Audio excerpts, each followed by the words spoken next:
Good morning. My name is Aaliyah Worthen. My name is Isaac Burden. My name is Jaden Ortiz. And I'm Ananya Kasi. Today we will be answering the question, in the past 5 years, to what extent has police brutality instilled racial tension between different ethnic groups and races in the United States? And that leads to the claim. With the continuing issue of police brutality, there has been a recent rise in this controversy over the past 5 years. Police brutality happens to be occurring over various cultural groups in the United States. However, this matter particularly tends to stand out in some groups over others. Thank you, Jaden. And that leads me to the question of, where does racial tension stem from? Racial tension stems from racism. Racism is the belief that all members of each race have specific characteristics or abilities specific to that race, especially as it designates to it inferior, as it is inferior to a race or other races. But how does that apply to racial tension in America? As racial tension, I said before, stems from racism. And racism in America is not a new thing. Racism in America goes all the way back to colonial times, where Native Americans owned the land that we live on now, but were taken from it by colonists or Europeans. The colonists mistreated these African Americans, these Native Americans, they were killed, they were imprisoned, and they were sold into slavery. In later time, this caused conflicts such as wars and instilled racial prejudice and racial tensions in both demographics, which is still a prominent problem in today's age. These trends is nothing new. The behavior between majority and minorities has been a recurring pattern throughout the United States history. For instance, Hispanics, African Americans, and Asians have both experienced oppression or racial prejudice from majorities in America. In America, these racial prejudice and racial tension has now developed into police brutality. But what is police brutality? Police brutality is defined as the use of excessive physical force or verbal assault to another person. Police brutality is not only unjustifiable harassment, it also happens to encompass police injustice varying over different cultures and groups. Police brutality is still an evident problem in today's history. An example of this is the era of the Civil Rights Movement. The start of the Civil Rights Movement was the beginning of the Jim Crow laws. Jim Crow laws enforced racial separation between majority and minority groups. It was supposed to be that they were separate but equal, but it was really that they were separate and unequal. In the uprising of the Civil Rights Movement, there was violence and there was destruction of riots. There was destructive riots. During these peaceful protests and riots or sit-ins, police used aggressive dispersion tactics such as police dogs and fire hoses to abuse their power to oppress the minority. An example of this is in the riot of New York in 1967. This was one of the most deadliest riots in the Civil Rights Act, where police officers brutally beat up a black cab driver as well as killing 26 other rioters and injuring many more in a course of 4 days.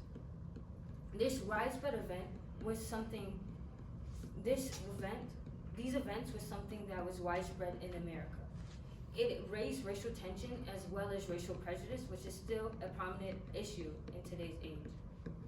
Thank you, Aaliyah. Though this has been a continuous issue, social media has brought forth a greater exposure to the issue in the 21st century. A report that was conducted by Sage Journals, which showed the effects of social media, which it changes perspectives on the issues and causes racial or ethnic stereotypes. In the graph to my left, you see research that shows the percentage of adults that use social media. It says that 53% of adults use the activities of 34% take part in groups that share interests in an issue or cause. 32% encourage others to take action on issues important to them, and 19% look up information on local protests or rallies. In the image to my left, you see the Black Lives Matter movement, which was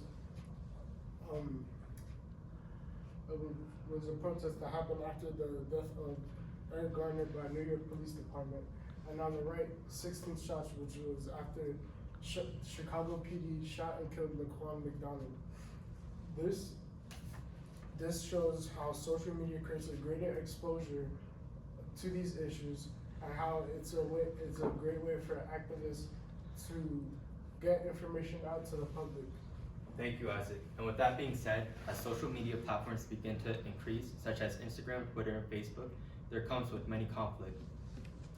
Specifically, these conflicts root from controversies, which ties back to the claim, as these controversies can include police brutality and racial tensions, which ultimately leads to a less unified America. And leading off from that, there is no effort being taken by the Justice Department of America. Specifically, according to AP News, Attorney General Jeff Sessions believes that police reform should be dropped entirely. And in fact, that police reform should be dropped entirely, and that ultimately that leads to a less unified America. And as these killings continue,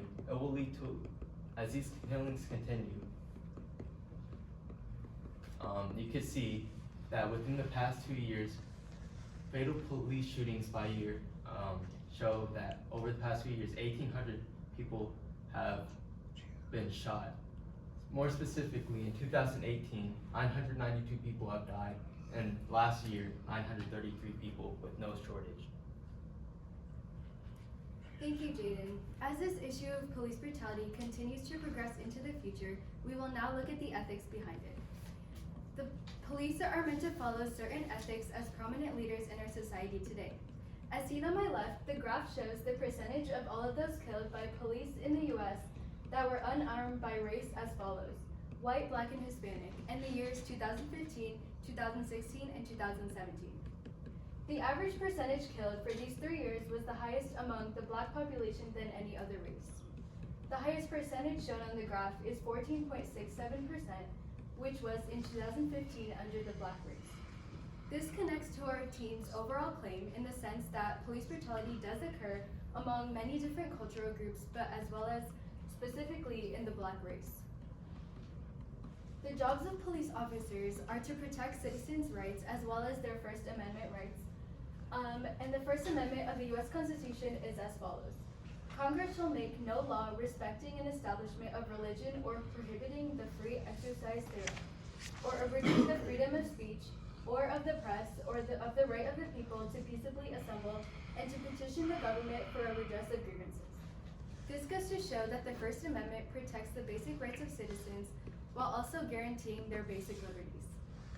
And this leads us back to the claim. With the continuing issue of police brutality, there has been a recent rise in this controversy over the past 5 years. Police brutality happens to be occurring over various cultural groups in the United States. However, this matter particularly tends to stand out in some groups over others. With problems come solutions, and the one we created was to integrate a mandatory class annually of proper morals needed to be followed on the job. With solutions comes implications. Not everyone can be expected to change their morals as they have been born and brought up differently. This was police brutality, and we thank you for listening. Do you have any questions for us?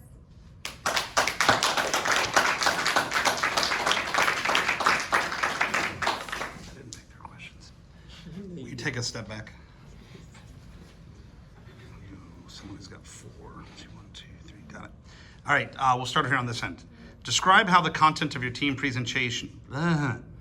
Describe how the content of your team presentation was changed as a result of your group discussions. Well, when we met up a while back, we were going to talk about how only specifically about slavery, but then we thought that's too specific. We need to talk about other races and other ethnicities, so we just dropped racism in total and talked about other races and ethnicities. All right, thank you. Jaden.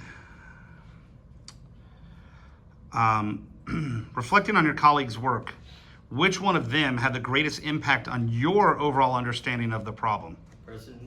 Personally, I believe that Aaliyah had the most impact due to the historical context, as it showed me how police brutality and how racial tensions, what they stemmed from and where they started, and how it grew over time, which I had the futuristic So I could see the overall change over time.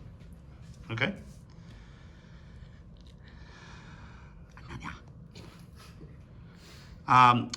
What is a way in which your team's resolution makes you think differently about your own research? My team's resolution makes me think differently about my own research in that my lens was ethical, so I was able to look at the ethics behind it. And our resolution was that we should have a class of ethics, so this problem does not continue in the future. So that's how my lens affected the resolution. And save the best for last. Nope. Having now that we've finished this project, it's over, right? What, if anything, do you consider to be a gap in your team's research that you would have liked to included? A gap in our team's research that I think we should have included would be probably